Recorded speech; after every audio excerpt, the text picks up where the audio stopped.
today, actually like this is our fifth review, third review for today, and it's the Rhino Fire from Elite, from Nerf. One thing I like about this that it has good grips, but it's heavy. It's quite heavy, and it come closer.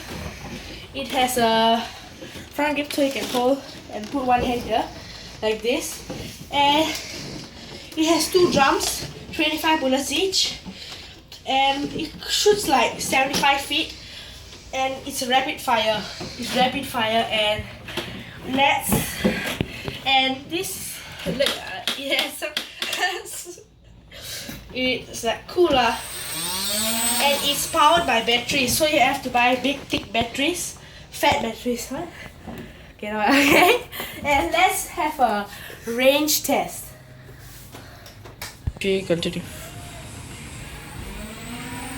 Okay, no, come here. I want to shoot the camera.